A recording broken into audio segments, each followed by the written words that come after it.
Welcome sa Durs 2.0. Fresh at nagbabagang happenings bang hanap mo? Mga padabarkads man yan o mga trending topics? Pwes, sagutin natin yan.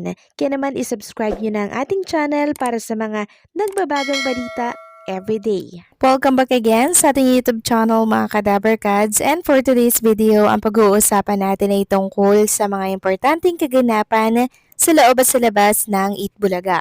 Unahin nating pag-usapan etong birthday ni Queen Amber Torres. Ngayong January 30 kasi yung birthday ni Queen Amber, kaya naman marami po talaga yung bumati sa kanya mga Dabarkads, katulad na lamang po ni LM. Sabi niya, pabati muna ng happy birthday at shoutout sa ating munting Dabarkads na si Queen Amber Torres ngayong araw, January 30.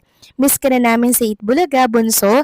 Tingin nyo, ilang taon na si Amber? So, 6 years old na siguro si Queen Amber Torres kasi nung 5 years old siya, sa Itbulaga po siya nag-birthday. Pandemic baby, si Queen Amber. Muli, happy birthday. Samantalang silipin naman natin mga kadabarkads, ang TV Advertisers List January 29, 2026 ng Itbulaga. So sa GAP 1, naka 22 TV ads. Sa GAP 2 naman, pumalo po ng 24.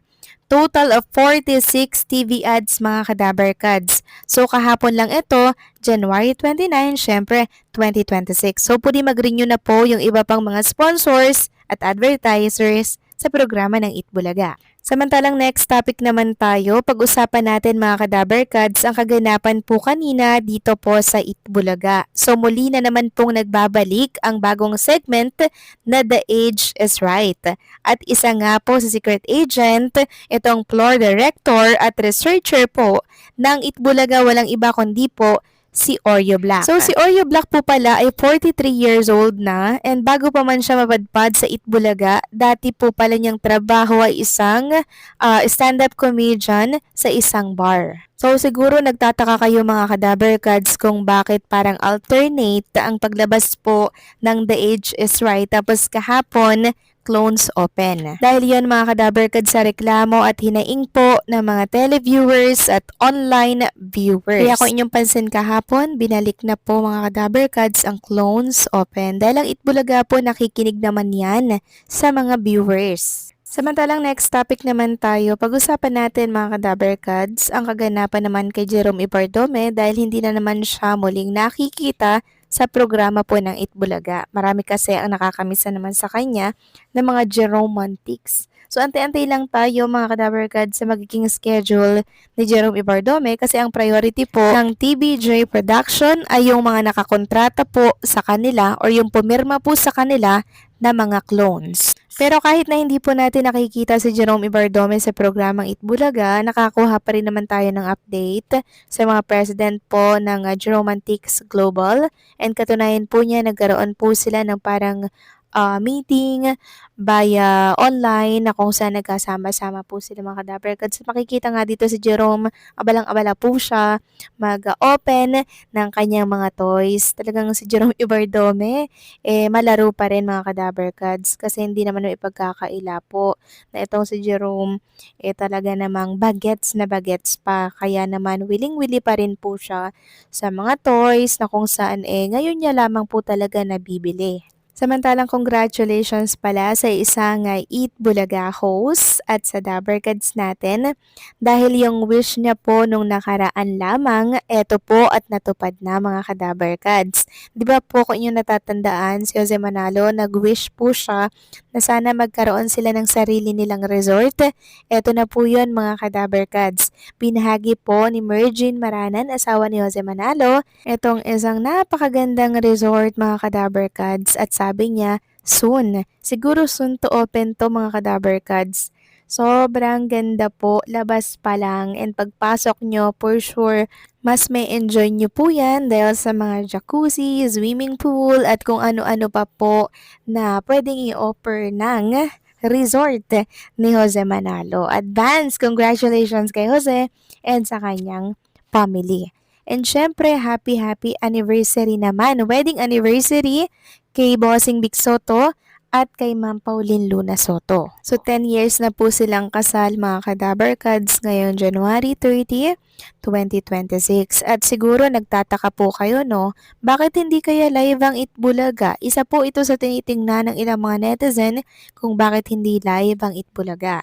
Marahil sinulit po ni Bossing Vic Soto ng Soto family at ng mga Dabarkads nga itong 10 years wedding anniversary ni Bossing Vic at ni Ma'am Pauline Luna Soto na kung saan i-deserve nga naman po ni Bossing Vic Soto yun kasi nga araw-araw naman po siyang pumapasok dito sa Itbulaga.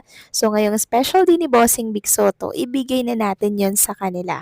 Samantalang next topic naman, pag-usapan natin mga Kadabarkads, ang tungkol naman dito sa mga singing queens natin. Ano ba talaga ang totoong nangyari sa kanila mga Kadabarkads? So meron pong malaking plano mga Kadabarkads sa mga singing queens natin.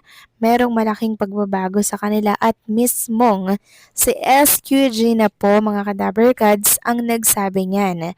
Pero pinagbawalan po sila na sabihin at i-reveal ang tungkol sa malaking pasabog at pagbabagong yan ngayong 2026. Kaya maging sila, kahit gustuhin man po nilang magsalita, tikom ang kanilang bibig. Kasi nga gusto po ng Itbulaga, surprise ito para sa lahat. Sabi kasi dito mga Kadabarkads ni SQ Jean sa nagtanong, bakit kaya walang SQ Queen sa Itbulaga? Sabi ni SQ Jean, it's already 2026. There are plans that cannot be said. So, sikreto lang mga Kadabarkads habang tahimik na ginagawa po't pinagpaplanuhan ng TBJ Production ang totoong mangyayari sa mga singing queens natin. Hindi man natin sila nakikita on cam dito po sa programang Itbulaga, nasa backstage naman sila at puspusan po ang kanilang pagre-rehearsal para sa kanilang panibagong pasabog na inihanda po ng Itbulaga para sa mga televiewers. At ready na po ba kayo sa malaking pagbabago mga Kadabarkads na mangyayari? Ayon nga po kay SQ Jean, there are some changes. Basta watch nyo lang po lagi ang Itbulaga. So kahit anong changes man yan SQ Jean, basta huwag kayong mawawala dito sa Itbulaga kahit bagong segment pa yan, basta still nasa Itbulaga pa rin at buwang mga singing queens, walang malulungkot. 'Di ba? Basta walang matatanggal sa inyo. Dahil alam niyo naman po ang mga viewers natin, ang mga Dabarkads, talagang nagwawala sila sa comment section, hinahanap kayo dahil hindi kompleto ang tanghalian nila pag wala po mga singing queens. Kaya sana, panibagong segment para sa inyo ay inihahanda na ng TBJ Production. At alam ko, nakikinig naman po ang Itbulaga mga Kadabarkads. Ramdam nila ang kakulangan po 'di ba sa studio pag wala ang mga makukulit, may ingay at bereterang mga singing queens. Kaya abang-abang lang tayo kung ano man po yung tinutukoy ni Ask Eugene na changes at sekretong hindi pwedeng sabihin. So paano mga Kadabarkads, hanggang dito na lamang po ang update natin. Maraming salamat sa patuloy po na pagsuporta.